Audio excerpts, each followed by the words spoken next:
and welcome to The Drum. I'm Steve Kinane. Coming up, how the government plans to price carbon. We'll talk to the Climate Change Minister, Greg Combet. Why a National Party senator called Rob Oakeshott a princess. And reporting on natural disasters. Does the media really feel the victims' pain? Our panel tonight, editor of The Drum website, Jonathan Green. Liberal councillor for Stonnington in Melbourne, Tim Smith. And in Canberra, ABC social media reporter Latika Burke. Well, Australia is tonight a step closer to having a carbon tax. At a joint news conference with the Greens and independent MPs, the Prime Minister revealed a time frame for pricing carbon. The scheme is due to be rolled out from July next year, with the price fixed for 3 to 5 years before moving to a cap-and-trade system. Julia Gillard says she's determined to put a price on carbon. It has price impacts. It's meant to. That's the whole point. Consequently, things that generate a whole lot of carbon pollution will be more expensive than things that generate less carbon pollution. That's the whole point, to have those price effects, to send a price signal so people innovate, people adapt, people go to low pollution, clean energy alternatives. Independent Tony Windsor was standing by the Prime Minister's side, but warned that that didn't mean his support was guaranteed. All options are on the table. This is a framework to work within. We've made progress. Obviously, there'd have to be agreement in both houses of Parliament of a model that we all agree with. We haven't seen that model yet, and I'm sure there'll be arguments and issues raised. Nothing settled, in my view. I can only speak for myself. Opposition leader Tony Abbott was quick to accuse the Prime Minister of lying to Australian voters. She made a solemn commitment to the Australian people before the election. There will be no carbon tax under a government I lead. Having ruled it out before an election, she has now promised it after an election. This is the greatest betrayal, the greatest breach of faith since the LAW law tax cut breach of faith. We will fight this every second of every minute of every hour of every day of every week of every month. I don't believe it is going to happen because I think there will be a people's revolt against this thoroughly bad, utterly dishonest new tax. And the issue dominated a theatrical question time this afternoon. I rule out a carbon tax. How can she justify today's betrayal? Move those How can posters. she justify... Unfortunately, the Leader of the Opposition came to this place hoping to make his name on what he can wreck, stop and destroy. Well, we will continue working through the multi-party Climate Change Committee to price carbon. It's the right thing to do. We have heard a lot about real Julia and fake Julia. Was it real Julia or was it fake Julia that said we gave our word to the Australian people? Or was it real Julia or fake Julia who said there will be no carbon tax under the government I lead? And what we've seen on display from the Leader of the Opposition today is why Australians don't trust him to be Prime Minister. A performance of hysteria, a performance of the ultimately hollow man, the man who believes in nothing and doesn't want to do anything to benefit the nation in the future. Latika, big announcement today, but there's a lot to be done between now and July if this is going to happen. That's right, Steve. What Julia Gillard initially or really announced today was that she's managed to get everybody to the same starting point, or at least everybody she needs to get this reform through the Parliament. Now, the government wants to get this legislation through Parliament by the end of the year for that start date next year in July. So it's setting itself a very big goal. And whether it can do that, of course, remains to be seen. But pretty much everybody who is backing this, or the Greens who are at the negotiating table and the Independents, have a vested interest in seeing this through. So the Prime Minister starts at a much better position than she would have before the election. Latika, let's remind everyone what the Prime Minister said about the idea of a carbon tax during the last election campaign. There will be no carbon tax under the government I lead. So, Latika, how much will that comment haunt the Prime Minister? I think initially it will, but her own party admits that or people in her own party admit privately that was one promise Labor should never have made. And the reason why they did it was because of the great big new tax scare campaign that they were afraid of Tony Abbott relaunching during the election.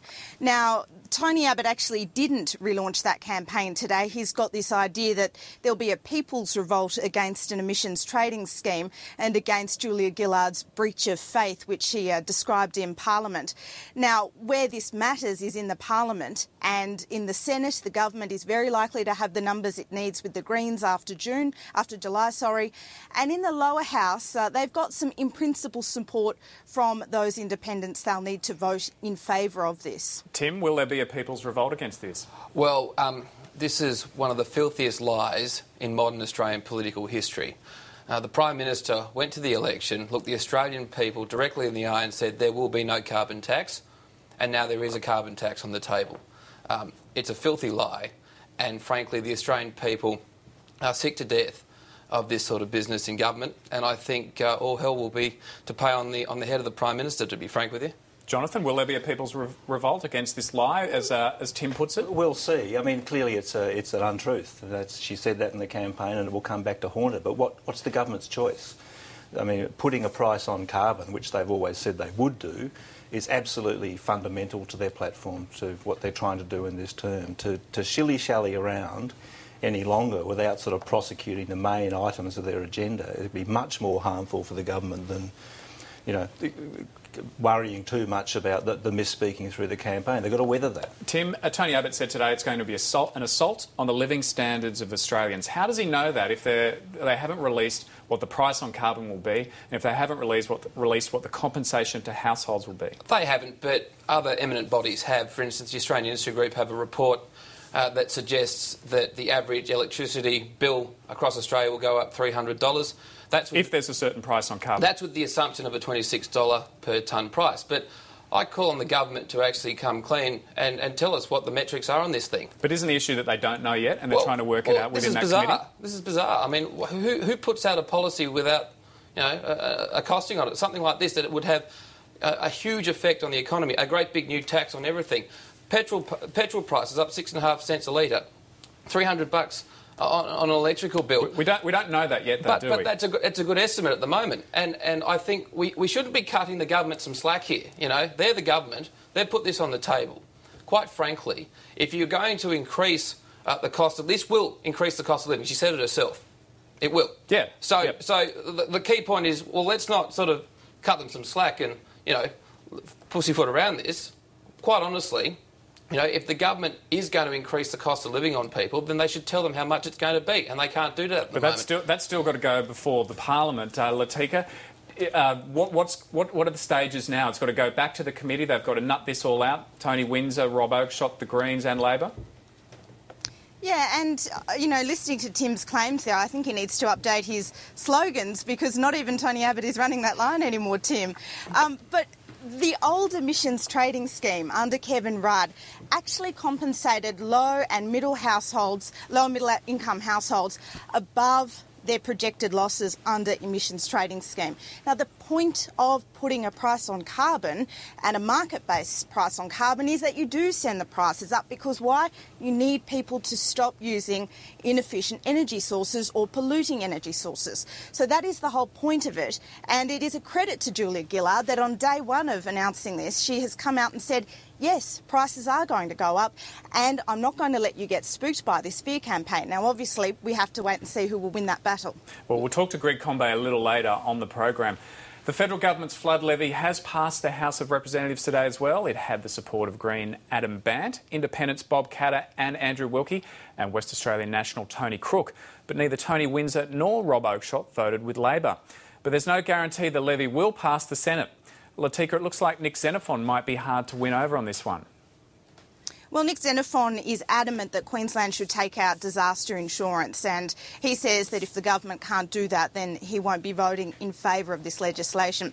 Now, we understand that the government is looking at this and is trying to see what it can do to compel Queensland to take out disaster insurance.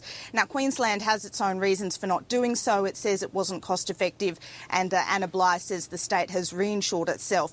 But certainly, Nick Xenophon is in the position I think he likes to be in, with crucial legislation in his hands solely. Jonathan, this is a tricky one, isn't it? Because Anna Bligh made the point the other night on Q&A that they didn't think it was cost effective to insure, and they self-insured. They put money aside. That money wasn't enough because they didn't see a flood like this coming. But it's hard to know how the federal government can force Queensland to insure for this kind of thing. I think there'll be negotiation around this. I mean, I think Latika's right. This is a Xenophon moment. He's going to love this, but he's not going to be the guy who stands up in the Senate and deprives the hard-hit people of North and South Queensland and presumably also of Victoria ultimately. So you think he'll come to some kind of compromise on it? I think that's unavoidable. It's he's playing a hard game, and and he's standing on what's, I think, a pretty important point of principle. And I think there'll be negotiation around that, but everyone, I think, has to come to the party on this. Tim, what about the significance of Rob Oakeshott and Tony Windsor voting against Labor? Yeah, I was a bit surprised by that, to be honest. Does that mean Darren Chester can't call Rob Oakeshott a Labor stooge anymore? Well, Princess Diaries. He's still supporting Labor on the big things, so as in supply and confidence. So I think that's probably a fair call from Darren. But look, I was surprised, but they have, and it's hard to pick these blokes.